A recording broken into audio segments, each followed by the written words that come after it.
Hail and well met, adventurers and sellswords, wizards and rogues. I will tell you of my most dangerous of journeys to Ravnica. But before we go on, please like the video, subscribe, and ring the bell. On to Ravnica. I arrived in Ravnica through a planar shift that I had created with my not insubstantial powers, and I found an urbanized world run by powerful guilds, in which the intrigue makes the Orlesian court in Thedas look like amateurs. I must warn you before I begin my observations that this world is not for the weak of heart, or those that seek tradition. It is filled with danger that comes at you from all directions, even from within your own trusted circle. In Ravnica, there are few friends, only situational allies that seek to further the aims of their chosen guild. There are no brothers in arms, no team, no one to watch your back, unless interests are served. So, watch your own back. I discovered this the hard way. Now, we attend to the urban sprawl of Ravnica. Being from a land so completely foreign to this new urban world, I immediately stumbled and lurched, jerking and wobbling my way through the unknown. I began to make allies, or so I thought, as powerful people took notice of my magical talents. Each presented themselves as friend, and each in turn used and manipulated those relationships to have me do the bidding of their respective guild. Until at last my party realized that my ignorance was more a liability than a boon. It was then that they each began to turn on me. You see, guilds dominate Ravnica's political climate in a more comprehensive way than the political leadership in Faerun or the Flaness, which are fragmented among dozens of disparate nation-states, theocracies, and feudal kingdoms. That is not the case in Ravnica. Though one might be tempted to look at these guilds as their own nation-states, it would be a mistake to do such. Each of the guilds is responsible for a key aspect of running this city world. They are all dependent on each other that way, and yet they each are in opposition to the other, determined to reduce the other's power and to control over the city itself while pushing forward its own agenda. There are guilds as self-righteous and focused on law and order as any Justicar of Tyr, and those, like the cult of Rakdos, as decadent and perverse as any cult of Leviathan. And each of these has its own specialties, its own circles of influence, and indeed, some have priests that devote themselves to domains not seen in Faerun. It is an efficient, competitive way to run a city, but ultimately political and dangerous. I asked myself on more than one occasion, how has this world not destroyed itself? But in my journeys I have found that self-interest is a powerful incentive. Each of these guilds understand its dependence on the others. Destruction is not the goal, it seems. Mastery, I would wager, is the goal, and altogether a daunting task for anyone in this place, for the guilds appear to be equally balanced. But I digress from my story. Where was I? Oh yes. The city is fantastic. Tall spires that gleam in the sun, bottomless pits and streets teeming with many odd cultures and races previously unknown to me. It is a mixing house of the bizarre and different, combined with just a little of what is familiar of other worlds. I strolled the promenade, a trans-guild street of sorts that traverses the whole of the place. It's critical to the functionality and calmness of the city. It is a place of neutrality, or so they say, but bears little resemblance to the city beyond its limits. The city itself is immense, beyond a scale I've ever seen. So large it is that it must be divided into districts. I spent most of my visitation in the 10th district, where the center of power resides. Here there thrives all that you can imagine. As a visitor, I was thrust into the role of an unaligned citizen of the great city. Unaligned people are free, but also dangerously alone, with no guild to protect them or provide them support. Once, I had befriended a Loxodon, a great elephant-like man named Bruges, whose trunk could be wielded as a weapon. Bruges was loyal to a fault, but sworn to uphold the precepts of his guild, the Azorius Senate, I think it was, a guild dedicated to order and the legal code. When he discovered that I had assisted in the kidnapping of a diplomat's son, he became enraged at my lawlessness. He struck out at me, even though I believed that I was acting on behalf of the group.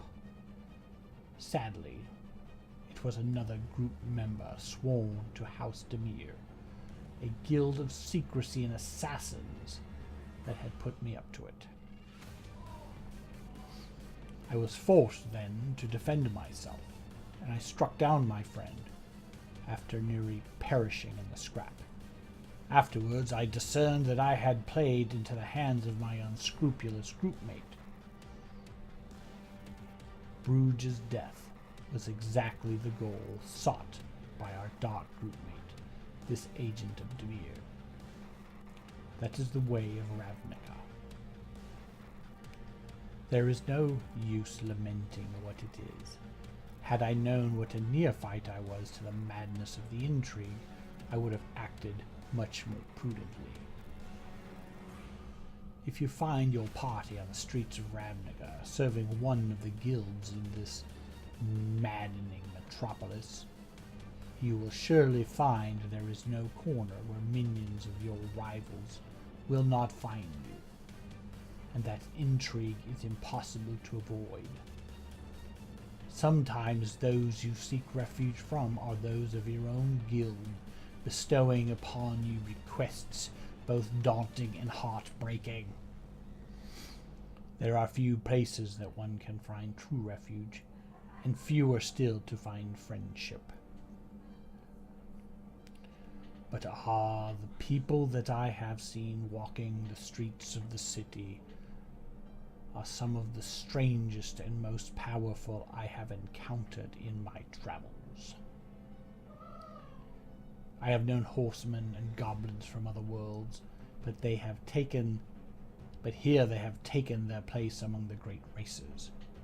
For sure, goblins are still sneaky bastards with a bent toward fooling with fools, and centaurs are still prideful warriors or wizards or druids of great repute.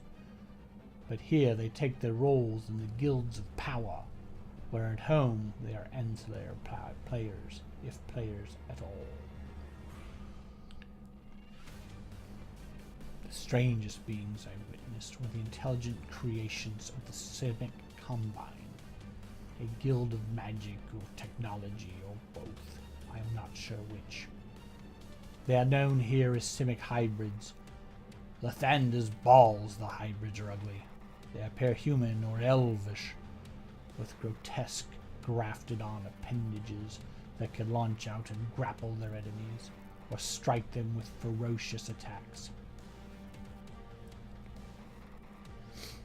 I journeyed for a time with one named Fane, and she was brutal a combatant as I had ever met. Our time together dwindled when she tried to recruit me to assist in some odd experiment, and I was forced to decline and then, I dare say, run for my very life. And elves.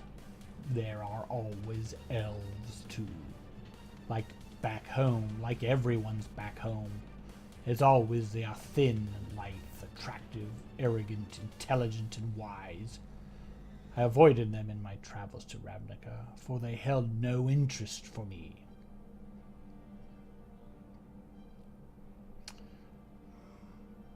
Maestra, I long for the day that I can step into a new world where the elves have not held sway. The most fearful of the races that I was unfortunate enough to meet was a Minotaur warrior that attempted to cleave my head from my shoulders. He was no group mate, but a random and ill-fated encounter. His guild was apparently involved in a protection racket, and I had inadvertently stumbled upon a shakedown and foolishly inserted myself into the defense of the unfortunate proprietor. I was able to avoid the steel of his enchanted axe, but not without much difficulty, and a scar that ran the length of my back. I am lucky to have survived the monstrosity. I had finally decided it was time to return to my tower, here in Coleman Thor, when I happened upon an ancient wood that had become a protected wilderness refuge of sorts. Ha! That idea is laughable. I stopped to rest by an ancient oak, or rather oak-like tree, that stood upon the border of that place. But hidden in the trees and shrubbery were broken and crumbled walls, the remains of some ancient structure. It was humid, and moss grew in great quantities on all things, living and inanimate alike. I was taken by the place and began to venture within. I slipped on the moss, my boots finding no purchase. I realized then it was not moss, but mold. Spores took to the sky in clouds around me as I fell upon the turf. When I got my wits about me, I stared upward into the face of a beautiful woman, tall and strong. A cloud of greenish spores hovered about her, and a wicked sneer spread across her face. She whispered a simple command. "Leave," she said. And I did just that. Not only did I leave that wood, that ruin, I left all of Ravnica. I am not sure yet if I shall ever return. I hope that I have added some color and perspective, and perhaps even answered some of your questions regarding this fantastic world. If not, I do apologize, and will endeavor to do better in the future. Perhaps you will find it in my encyclopedia of strange and wonderful places, hidden somewhere among the old books and scrolls on the shelves of Candlekeep. In the meantime, if you have any thoughts or requests of worlds or adventures or other things to review, please, I do ask that you leave a comment below.